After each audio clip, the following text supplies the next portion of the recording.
No more beer and wine for a local pizza place. A new pay-to-park lot could soon be open on Main Street, Hyannis, and the town manager's office is considering a license for a local touring company. Details on these stories and more on this episode of Barnstable Today. It's Wednesday, July 15th, 2015. I'm Sarah Colvin.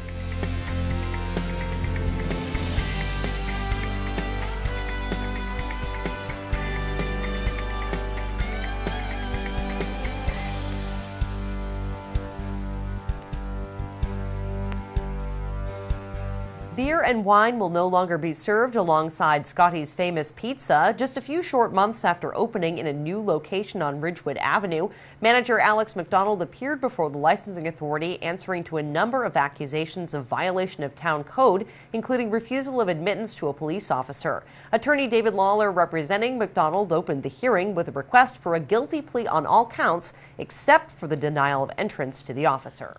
With respect to these allegations, my client admits to all of the allegations, made a mistake with respect to, except for one, that being denying the police officers access to the premises. They admit that they did not have the appropriate signage available. They admit that there were beer bottles on the bar. They admit that there were a couple of employees and a couple of friends in the place waiting for them after the hour of 11 p.m. or 11:15 p.m. when they should not have been.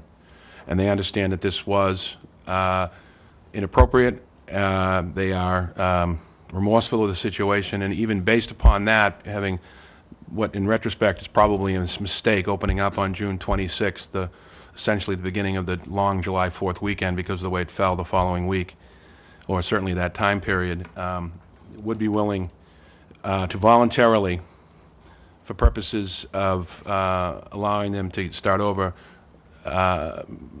surrender their alcohol license for a period of 2 months until September 15th, where they'd continue to operate under their common vic, and then agree to take whatever courses or whatever is necessary, and then reopen come September 15th. Officer Stephen Marr then recounted his experience of the evening of the offense. As I drove by the restaurant, again at 23:35 or 11:35, I noticed the lights were still on and I could see several people in the bar area. And again, I could see that from the street. I didn't drive into the parking lot.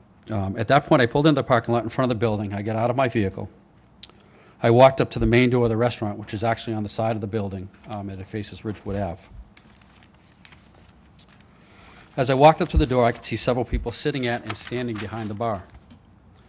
Knowing from my training and experience, I viewed this as a violation of the town's regulations, specifically Chapter 501 alcoholic beverages, and specifically, again, 501(7)R, that no beverages could be served after the closing hours on the indicated license, and they should be removed from all tables, bars, counters, and patrons in public areas no later than 15 minutes after the approved closing time on the license.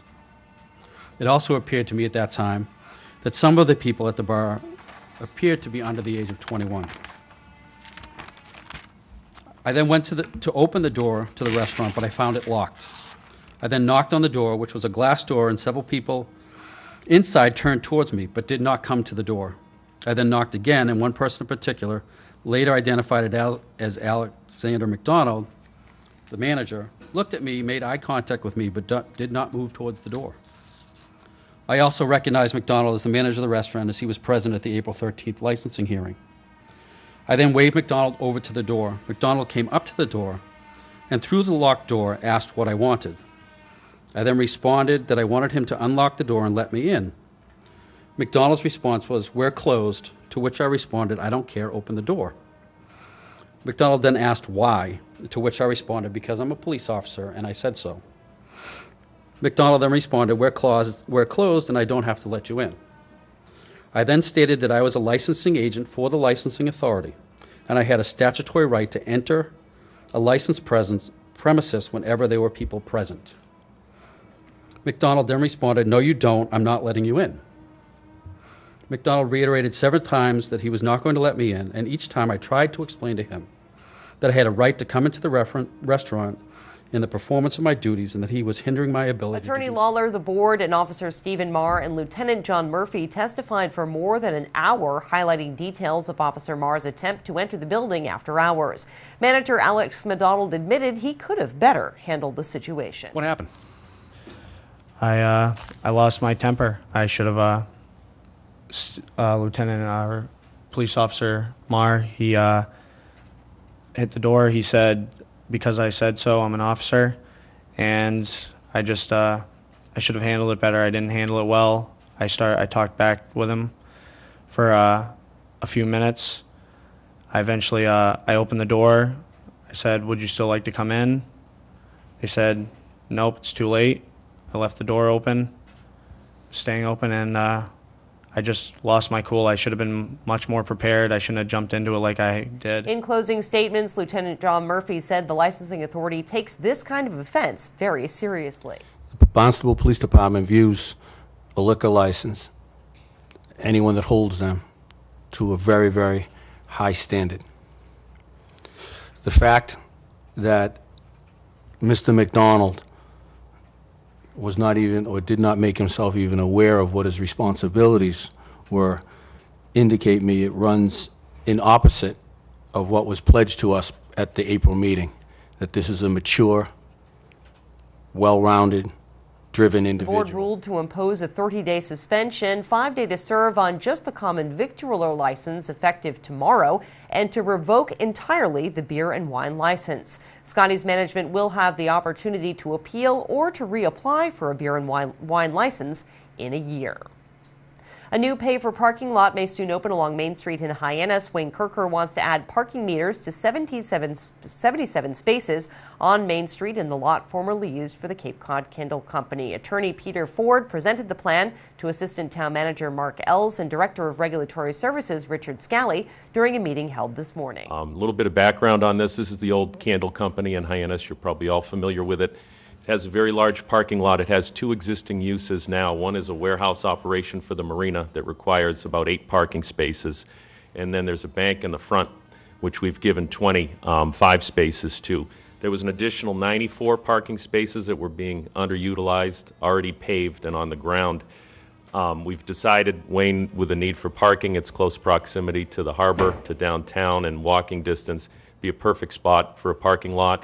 We went on, met with site plan review, obtained an approval, which was for up to 94 spaces.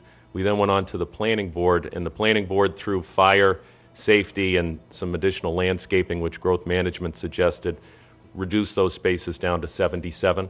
So there's now 77 total parking spaces involved with this particular use. We got our approval from the planning board on Tuesday night, so that's been approved. We understand that that needs to be recorded. Kirker explained how the parking lot would operate. As far as how we intend to operate the lot, we're planning on using the town model down at Bismore Park as the model, whereas we've contracted with the same kiosk manufacturer and operator. It'll be largely, and we're going to stripe and number the parking lot. So it'll be operated similarly to that, whereby someone comes in, they park in, say, space number 21. They enter that either into the kiosk or into their cell phone, and we monitor that by having our people go out and see that they're supposed to be somebody in that space or they isn't. Assistant Town Manager Mark Ells said he will take the matter under advisement. The new owners of a touring company based in Hyannis also presented a request at this morning's hearing. The tour begins and ends in Hyannis and includes several options, including a loop through Provincetown. New owner Peter Galligani discussed his plans. We purchased the business from Desmond Keogh and Terry Bolt.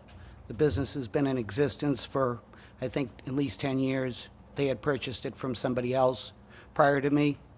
And our goal is to run the business as well as they did and probably bring it up a notch. He's hoping to make improvements to the tour business. The whole goal of this business is to give people a flavor of the Cape and see all the scenic events that are there, scenic attractions that are there, so that they can go back and visit them in greater detail. That request was also taken under advisement. We'll be sure to tune in to our daily hour-long newscast, Barnstable This Morning, on the air weekdays starting at 7 a.m. Tomorrow we'll have our weekly golf segment. We'll visit Barnstable Municipal Airport, chat with 2nd Barnstable State Rep Brian Mannell, and visit with Precinct 11 Town Councilor Phil Wallace. All that and more on tomorrow morning's edition of Barnstable This Morning. With Barnstable Today, I'm Sarah Colvin.